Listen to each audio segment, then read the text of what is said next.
Elena Brandt always suspected there was something different about her.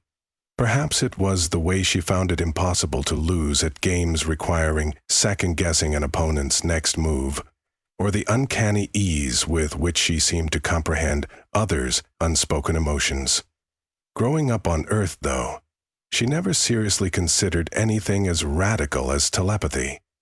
She wrote off her intuitive gifts as a fluke, a lucky charm that might one day desert her. That changed the moment she stepped aboard the interstellar station known as Amber Key and felt, for the first time, the mental static of hundreds of alien minds buzzing around her.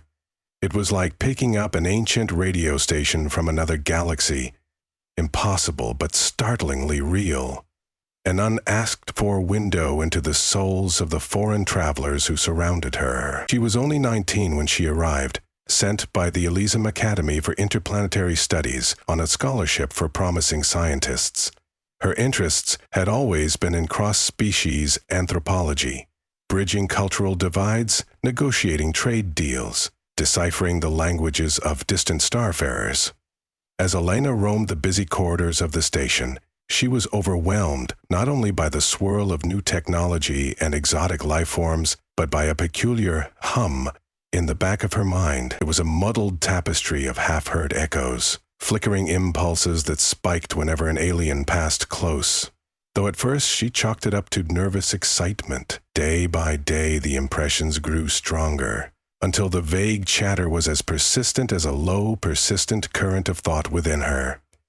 Her first real test of this newfound telepathic sensitivity came when she visited the Galixians, a reptilian humanoid species occupying a biomodule on the station's outer ring.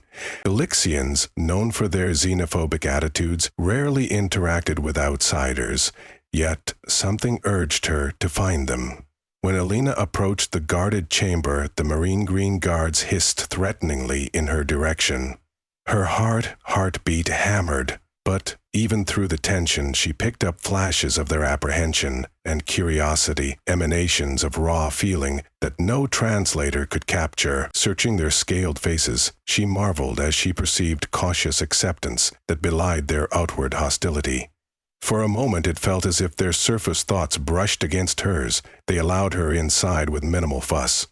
The Galixian enclave was a humid, jungle-like greenhouse where the species thrived in thick, oxygen-rich air. She was greeted by High Elder Zranak, who stared with unblinking, pupilless eyes. Being near him, Elena's telepathic sense roared to life, creating a swirl of swirling shapes and emotional currents. She could practically taste Zranak's incredulity at having a human young, no less, visit without an armed escort. Yet she also sensed a quiet respect for her boldness.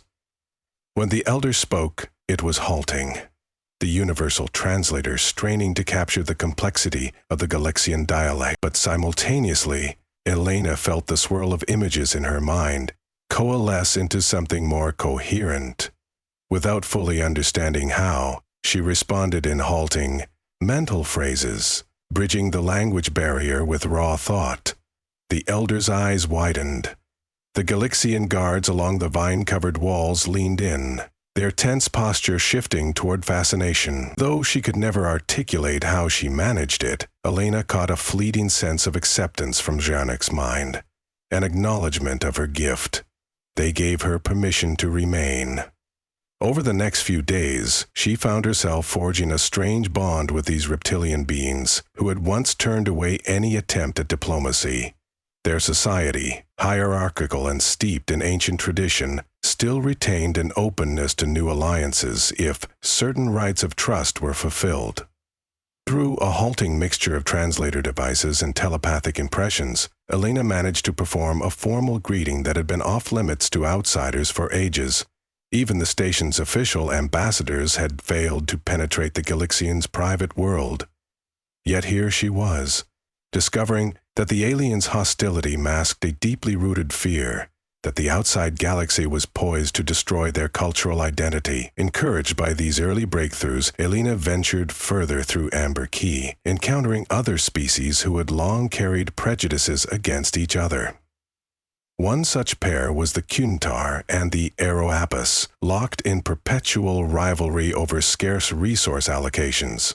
The Kuntar were feline bipeds with a civilization built on elaborate clans, fiercely protective of their territory. The Aeroapis were insectoid, a hive-like society that traveled in swarms, their complex hive mind technology renowned for precision. Suspicion had escalated between them to the point where trade relationships were threatened. The station's administrative council had tried countless negotiation attempts, all of which had ended in bitter stalemates. Stepping into the negotiation chamber, an austere hall with silver walls etched in alien inscriptions, Elena was nearly overwhelmed by the mental noise saturating the space. On one side, the Kuntar delegates projected anger and wounded pride. On the other, the Aeroapis pulsed with nervous, pheromonally-driven messages that Elena could almost smell as an intangible haze. She stood there, not as an official emissary, but as a student volunteer, hoping to glean some lessons in interspecies diplomacy. No one expected her to make a difference, yet once again, her telepathic intuition surged. Closing her eyes, she took a steadying breath, attempting to parse the tangled weave of conflicting impulses. Though she was unsure exactly how her body and mind orchestrated it, she began to pick out threads of meaning. The Kuntar sense of honor, the Aeroapis fear of resource depletion, and the hidden vulnerabilities both sides refused to surface. It was agony, feeling two sets of emotions clashing in her mind, but slowly she found a single intersection in their priorities. Both cultures deeply valued the future of their offspring. The Kuntar cherished the concept of family clans. The Aeroapis were dedicated almost to the point of self-sacrifice to safeguard their brood. In a trembling voice, Elena managed to articulate a new compromise, highlighting how collaboration in resource management could ensure that neither side risked the survival of its younger generations. At first, the delegates hissed and clicked in disagreement, their universal translators spitting out harsh retorts. Nevertheless, Elena calmly pushed her telepathic impressions outward. She visualized each side's children thriving together. She extended the sense of mutual empathy that she gleaned from both sets of minds. The tension in the room gradually ebbed as curiosity replaced hostility. Ultimately, both delegations paused to consider her words. The station's lead ambassador, who had been about to dismiss Elena's speech entirely, noticed the flicker of understanding crossing the faces of the Kuntar and the subtle hum of the Aeroapis. A tentative agreement was signed, nothing final, but enough to halt imminent aggression. Word spread that a teenage human had succeeded where more experienced diplomats had failed. In the weeks that followed, Elena was summoned to ever more complex disputes. Each time, she steered the conversation by extracting underlying emotional or cultural common ground, pushing her empathic strands of understanding into the hearts of those who refused to see their adversaries as anything but enemies. She felt a growing sense of empowerment, but it was tinged with fear that she was meddling in mental realms no one else could perceive.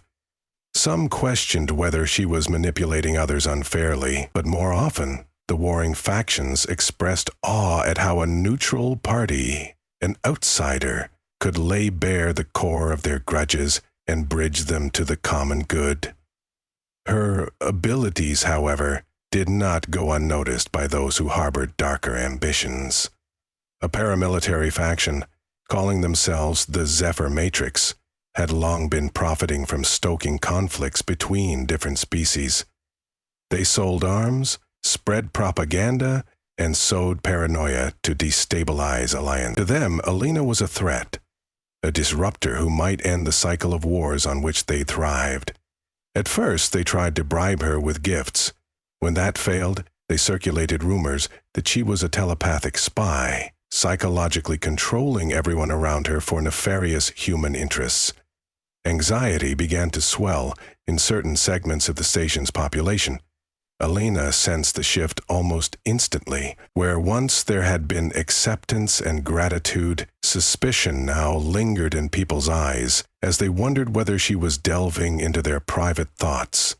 Determined not to retreat into isolation, Elena held open gatherings in one of the station's atriums, inviting anyone from any species to come ask her questions. She demonstrated her teleshield technique, a simple mental discipline she was developing to keep from passively reading other minds without permission.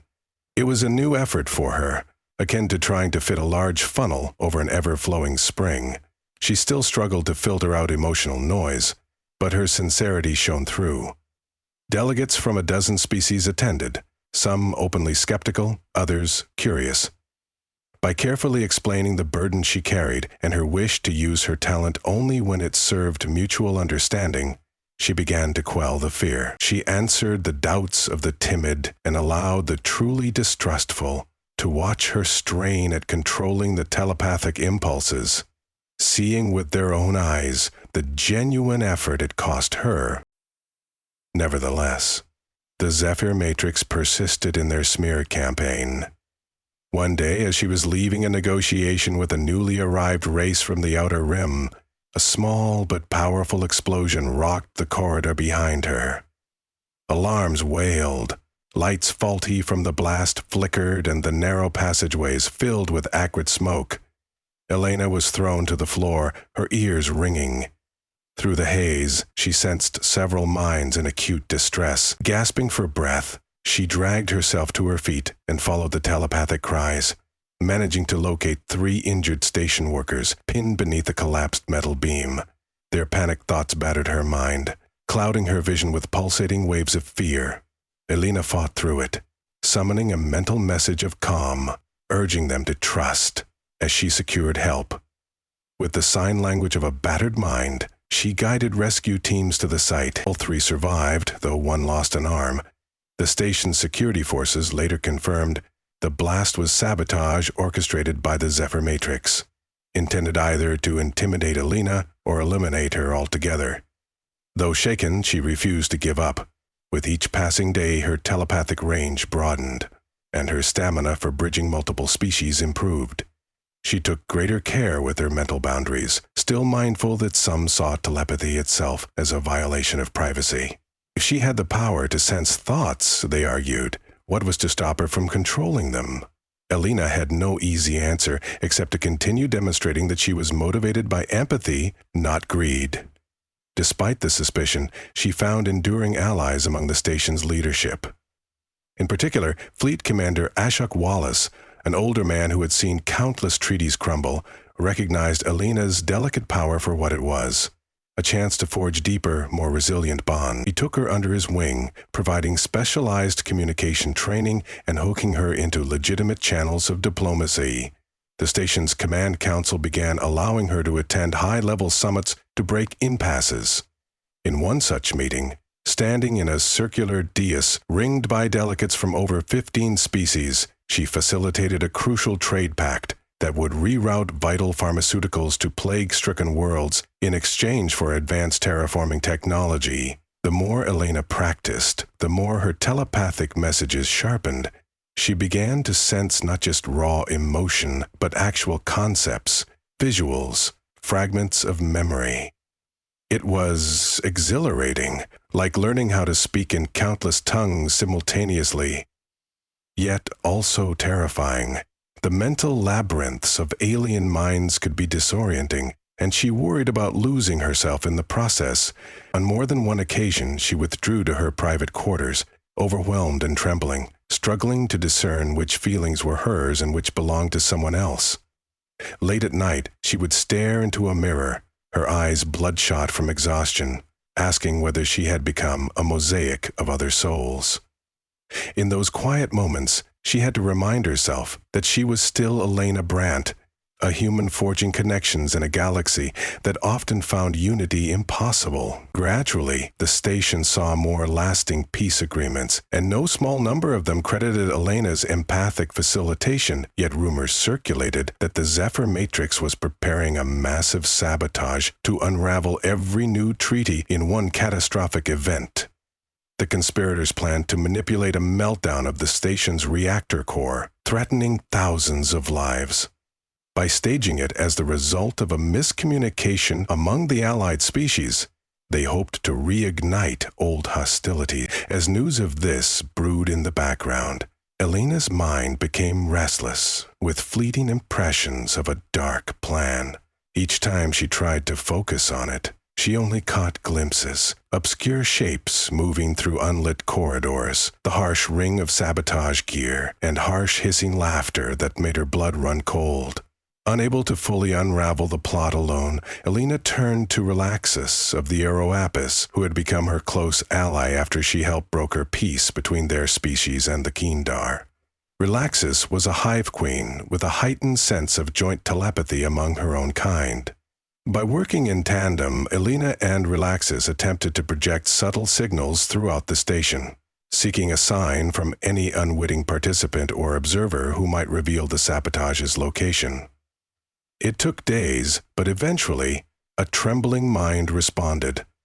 A frightened maintenance worker who had been coerced by the Zephyr Matrix, guiding him telepathically to a secure area. Elena and Relaxus learned that the sabotage would occur in the reactor's coolant system. The conspirators' plan was to bypass certain safeguards, causing a meltdown that would appear to be sabotage by one of the species recently integrated into the station's deals. Elena hurried to the reactor sector, accompanied by security teams from multiple species who had put aside their differences for the sake of mutual survival. Before they reached the main control room, they ran into 3 Zephyr Matrix agents armed with neural disruption weapons. A frenzied firefight erupted in the corridor, energy blasts scorching the metal walls. Elena and her allies hunkered behind crates. She could feel the panicked anxiety of those around her.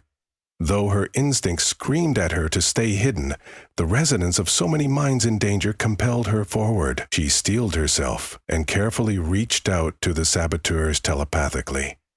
Within their angry mental shield, she sensed an unyielding loyalty to their violent cause. She tried to plant seeds of doubt, reminding them of innocent lives at stake. One agent faltered, confusion rippling across his face. That pause allowed the security forces to subdue him. The other 2 fought on, brandishing rifles that emitted shrieks of neural agony. They forced the defenders back. Elena felt an assault in her mind, like a wave of black needlepoints pricking her consciousness. Her vision blurred and her head exploded with pain. Summoning every ounce of discipline, she projected a mental wave of calm that pulsed outward, telling herself that if she failed now, countless would perish.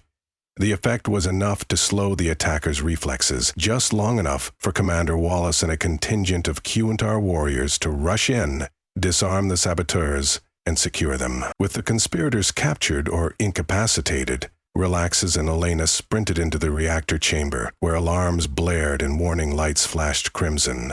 The coolant system had been tampered with, ramps of molten energy threatening to break containment.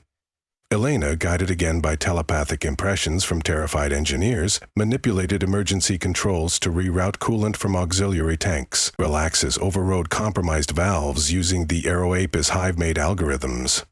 In a tense standoff with seconds to spare, the meltdown was prevented. The station shuddered but held firm. Relief erupted as green indicators replaced the warning reds on every console. In the aftermath, the station reeled from the near disaster. A wave of gratitude swept over Elena, but it carried an undercurrent of trepidation, fully revealing her telepathic abilities.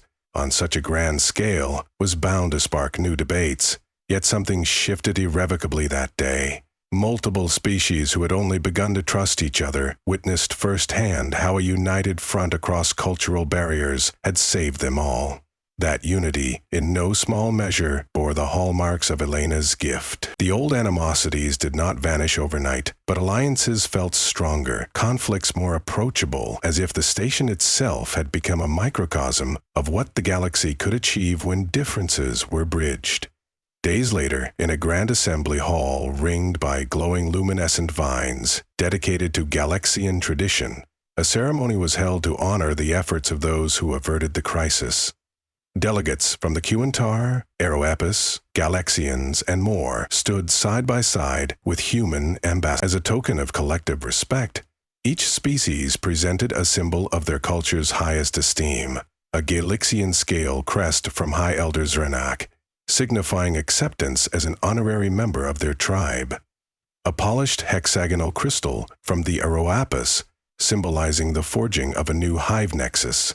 A gilded clan ring from the Kuintar, marking recognized kinship, and, from humanity, a ceremonial medal, pinned upon Elena's jacket by Commander Wallace himself. Quietly, he murmured his hope that she would continue to defend the fragile tapestry they had woven.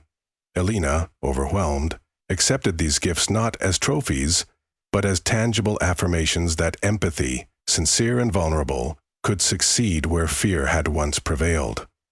She realized then that her odd talents were not just personal curiosities or cosmic coincidences. They were a tapestry of responsibility to all who sought peace.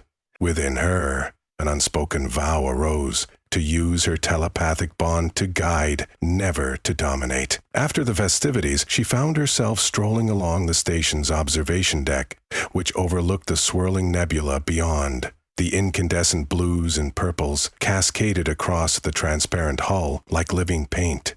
She closed her eyes and let herself drift through the silent hum of alien minds. Instead of chaotic, jumbled voices, she felt hints of hope and relief coalescing around her, proof that the near catastrophe had softened old barriers. In that moment, she sensed connections forming in the cosmos itself. Threads spanning star systems, bridging lifetimes, dancing with the potential of infinite futures.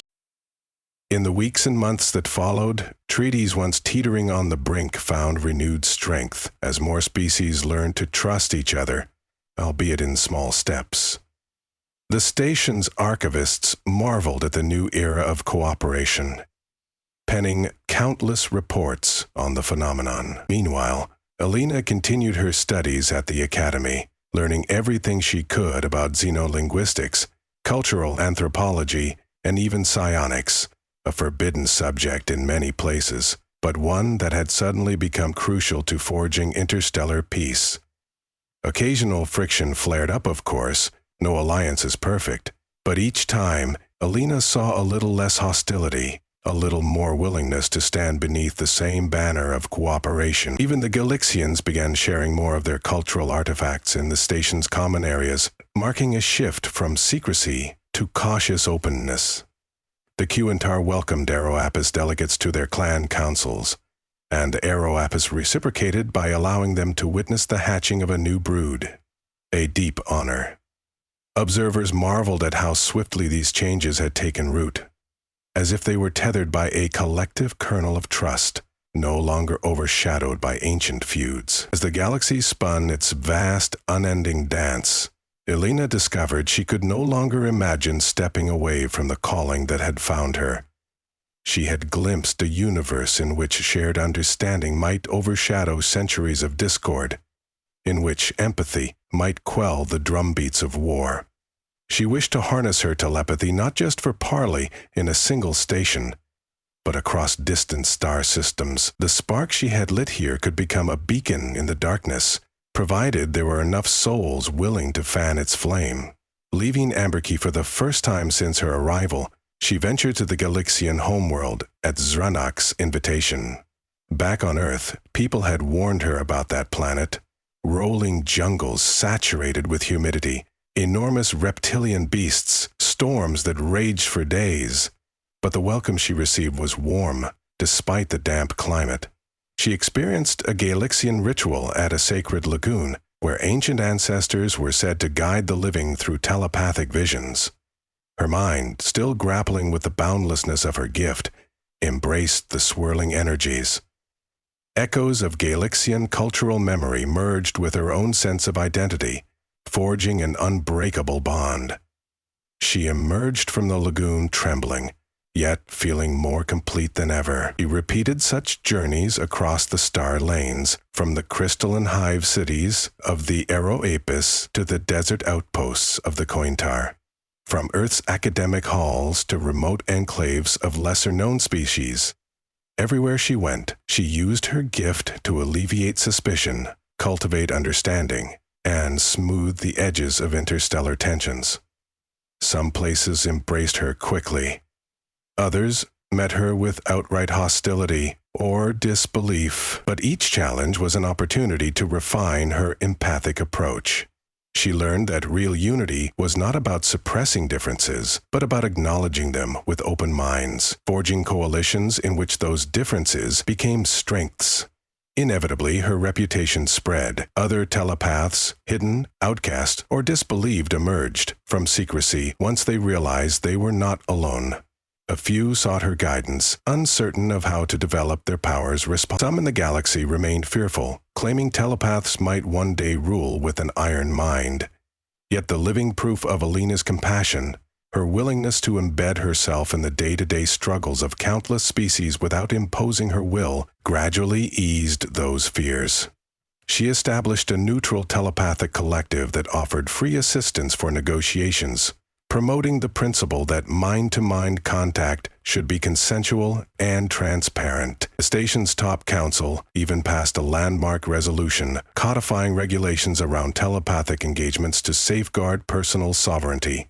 Galactic politics remained complicated. Many parties still contested resource distribution, territorial lines, even religious ideology. But the impetus for open aggression gradually waned, as telepaths like Alina facilitated dialogues that let each faction see echoes of its own vulnerability in the other. The more she traveled, the more she realized how the seeds of empathy could germinate in even the most barren hearts. Each new day reaffirmed her belief. Bridging minds was the key to averting conflict on a cosmic scale. Years later, when Alina was well into her 20s, she returned to Amber Key for a special commemoration. Gone were the station's tarnished corridors littered with mistrust. In their place glowed vibrant halls where symbols of countless worlds mingled in harmonious display. She paused at the old negotiation chamber, its silver walls now etched with the names of every species that had signed onto one of the station's pacts. As she ran her hand across the inscriptions, she remembered the despair and anger once sealed in those walls, the delicate dance of pursuing peace. Memory after memory flooded back, standing between the Kuntar and Aeroapis, forging that first fragile agreement, the rush of telepathic clarity that had let her see the shared humanity, alien or otherwise, in those she once feared. It struck her how her younger self had lived day by day, discovering her power in increments, uncertain of how it might shape the galaxy. In the new ceremony, delegates gave testament to the transformations Alien had helped initiate. The Galixians now had thriving trade relations with multiple species. The Aeroapis shared advanced pollination techniques, and the Corinthari traveled widely without fear of constant warfare. A tear shimmered in Alina's eye as she listened to them speak of unity. She felt the rush of pride that comes from seeing once warring cultures call each other allies. Yet she also recognized the responsibility that still lay ahead. Countless planets not yet linked into their network, countless grudges unresolvable by simpler means. Her path had only begun. That night, after the formalities concluded and festivities began, Alina strolled the station's promenade. Observing celebratory gatherings, she marveled at the mixture of scales, fur, chitin, and skin in the crowd. Overhead, a kaleidoscope of lights winked, painted in the signature hues of each culture, dancing together in a cosmic tapestry. Slipping away to a quiet overlook, she gazed at the star-flecked viewport. She allowed herself a moment to relax the rigid mental boundaries she had carefully maintained all evening. The station's chorus of thoughts and feelings emerged in a gentle, harmonious swirl. She felt hope, curiosity, and a willingness to keep learning from each other. For a fleeting moment, she had the sense that one day these warm flickers of unity could spread across the stars, forging something even grander, a tapestry of shared existence surpassing the boundaries of biology or tradition. She breathed in, letting gratitude fill her lungs. The legacy of conflict that once defined so many societies, human and alien alike, now found itself tempered by something far more powerful. An understanding that beyond the veneer of differences, every being yearned for a place to belong and to be heard. And as she closed her eyes to savor this moment, Elena Brandt, the unassuming telepath who had once arrived at Amber Key as a jittery scholarship student, knew beyond any shadow of doubt that the world, indeed, the entire cosmos, could be changed not by brute force, but by minds willing to meet in the space between separate hearts. And in that union, they might truly discover that there was no enemy so formidable that empathy could not bridge, no boundary so unyielding that honest, shared thought could not render permeable. A new chapter had been written in the annals of the station's history. Though plenty of trials remained on the horizon, Elena and her allies had proved that so long as there existed someone brave enough to listen, to truly hear minds beyond words, then no conflict was insurmountable. And so, as she watched starlight pour into the station's corridors, she made a silent pledge to continue walking this path, guiding others to do the same, until the galaxy itself resonated in a single chorus of mutual understanding.